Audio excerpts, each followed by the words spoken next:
Guys welcome back to another videos. Direct ಆಗಿ matter ಬರ್ತೀನಿ. Big boss ಕಡೆಯಿಂದ ಮತ್ತೊಂದು ಪ್ರೋಮೋ ಅಪ್ಡೇಟ್ ಆಗಿದೆ.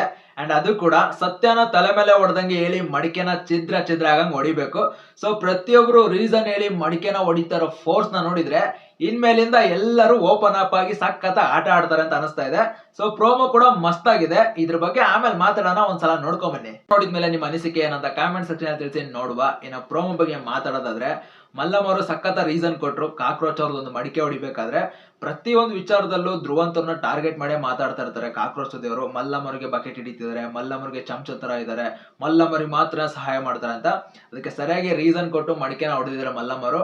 ಸೊ ಅವರು ಒಬ್ಬ ಕಾಂಪಿಟೇಟರ್ ಅಂತ ತೋರಿಸ್ತಾ ಇದಾರೆ. ಇನ್ನ ಕಾವ್ಯ ಅವ್ರ ವಿಚಾರಕ್ಕೆ ಬಂದ್ರೆ ಸಖತ್ 100% ನಿಜವಾದ ಮಾತನ್ನ ಹೇಳಿರೋದು. ಅಶ್ವಿನಿ ಗೌಡ ಅವ್ರು ಯಾವಾಗ್ಲೂ ತನ್ಗೆ ಇನ್ನೊಬ್ರು ರೆಸ್ಪೆಕ್ಟ್ ಕೊಡ್ಬೇಕಂತ ಬಯಸ್ತಾರೆ ಹೊರತು ಇನ್ನೊಬ್ರಿಗೆ ನಾನು ರೆಸ್ಪೆಕ್ಟ್ ಕೊಡ್ಬೇಕಂತ ಅವ್ರು ಯೋಚನೆ ಮಾಡೋದಿಲ್ಲ. ಆ ವಿಚಾರನ ಹೇಳಿ ಕಾವ್ಯ ಅವರು ಮಡಿಕೆ ಹೊಡೆದು ಅದು ಸಖತ್ತಾಗಿದೆ. ಸೊ ಇನ್ಮೇಲೆ ಪ್ರತಿಯೊಬ್ರು ಆಟ ಚೇಂಜ್ ಆಗುತ್ತೆ, ಪ್ರತಿಯೊಬ್ರು ಇನ್ನು ನೆಕ್ಸ್ಟ್ ಲೆವೆಲ್ ಆಡ್ತಾರೆ ಅಂತ ಅನಿಸ್ತಿದೆ. ಅಂಡ್ ನಿನ್ನೆ ಎಪಿಸೋಡ್ ಅಲ್ಲಿ ಅಂತ ಇಂಟ್ರೆಸ್ಟಿಂಗ್ ಆಗಿರೋ ಏನು ಫ್ಯಾಕ್ಟ್ಸ್ ಇದ್ದಿಲ್ಲ, ಬಟ್ ಇವತ್ತಿನ ಎಪಿಸೋಡ್ ಅಲ್ಲಾದ್ರೂ ಇಂಟ್ರೆಸ್ಟಿಂಗ್ ಫ್ಯಾಕ್ಟ್ಸ್ ಇರ್ತಾವ, ನೋಡೋಣ ಕಾದು. ಸೊ ಯಾರೇ ಎಪಿಸೋಡ್ ನ ಮಿಸ್ ಮಾಡ್ಕೋಬೇಡಿ ಗೈಸ್, ಪ್ರತಿಯೊಬ್ರು ನೋಡಿ, ನಾನು ನೋಡ್ತೀನಿ. ಮತ್ತೆ ಮುಂದಿನ ವಿಡಿಯೋದಲ್ಲಿ ಸಿಗೋಣ. Love you all.